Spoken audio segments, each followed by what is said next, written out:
So did you see this in the news this week? What was it? They are pushing, this is the energy secretary's pushing 100% EV military by 2030. Oh, great. Now, we don't get political on our podcast. You know, obviously there's pros and cons on both sides, right? But I saw this and it was like, are you serious? How do you even have a tactical force EV, right? I mean, currently, what do we have? The M1A2 Abrams tank that runs on multiple fuels, okay? That has the ability to run on gasoline, diesel, marine diesel, and I believe jet fuel. Yes, good variety. Right? And we're talking a weight of, I believe, 55 tons, maybe 60 tons. Yeah. Okay? Heavy. So how do you propose adding more weight, more battery weight? They're going to have to be huge batteries in a tank if that's part of their plan. Are they planning on just using this for training exercises or for actual conflict? I think this is part of the whole climate strategy. Now, it hasn't come out yet because this is so new. I mean, maybe this is for non-tactical military vehicles. I mean, that would make more sense, right? Because in a conflict, you know, God forbid it's here on our land or somewhere else, right? We're about peace. We don't promote war, okay? But what do you do when you're in that situation and you run out of power because your batteries are out? Then what? We gonna just wave a flag and say, "Oh, hang on, guys, we got to stop this. We got to recharge." I got to go plug in. Yeah, seriously. I don't see how that makes sense for a hot war at all. Really, isn't range a consideration as well? I mean, what are one of the things that go down in a war? It's usually power. They usually hit the power utility. They hit the grid, or they'll hit fuel depots, things like that. Yeah, but strategically they do that. That's what they do to try to cut off supply lines and things like that. But so if power's out, how do you charge it? Yeah, I mean, obviously, that doesn't make any sense. No, they would have to have something on fossil fuel there to be able to charge these batteries anyway. Well, if you're running the tank the way it's currently operating with multiple fuels, we can put cooking oil in there and run it. Yeah. Yeah. Sure you could. Dump it on top of the gasoline or the diesel or whatever you've already got in the tank. It doesn't really matter. Right. Because it burns it runs. Yeah, that would be an option to be able to move that vehicle. Yeah. And I think they have a range of something like 260 miles, and they can go up to 42 if you think miles about an hour. The population in the area, they're tending to evacuate, and a lot of vehicles are left behind with fuel in their tanks.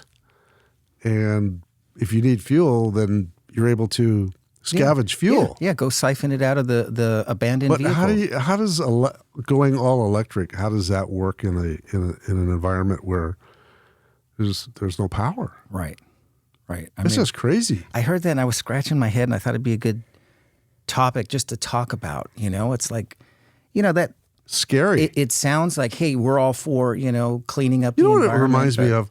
It reminds me of a conversation I had with a gentleman I was in business with in the mid 1980s, and he was opining about in 1976, Congress passed the RCRA, Resource Conservation Recovery Act. Okay, so it empowered the Environmental Protection Agency, the EPA, to go in and clean up, and identify waste sites, Superfund cleanup sites.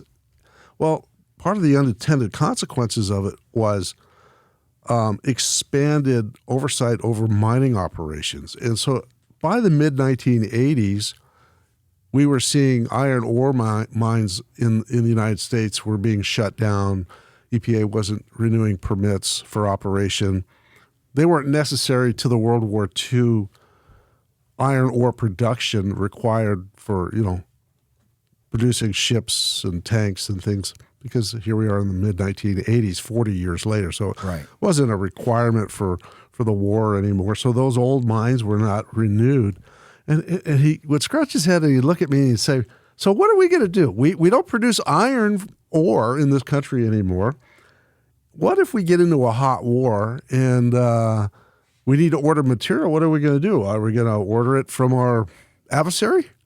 Yeah, good point. Because they're mining and producing on a basic industrial level. Kind of reminds me of that argument. He kept saying this is rather foolish. Right. Yeah. Yeah. And then what about cost? I mean, I think the tanks now are about $10 million a piece. That's all? Yeah, but that's all.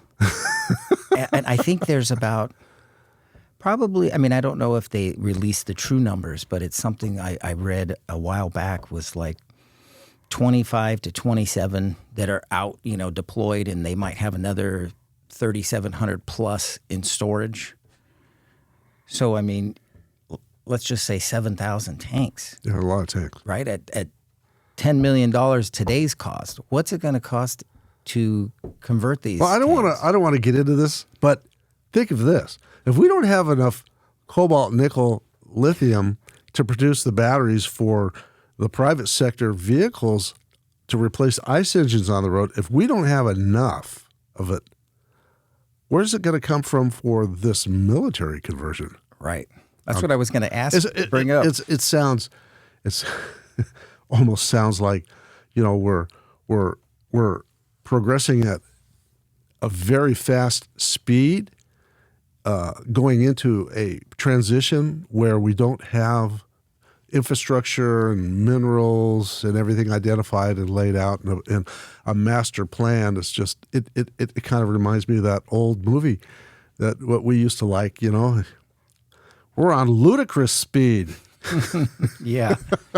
We're going as fast as we can to get there, but what is there going to look like when we arrive? Right. Crazy. Yeah. I mean, I think they're trying to do too much too fast. Yeah. To your point. Exactly. We're on ludicrous speed. Ludicrous speed.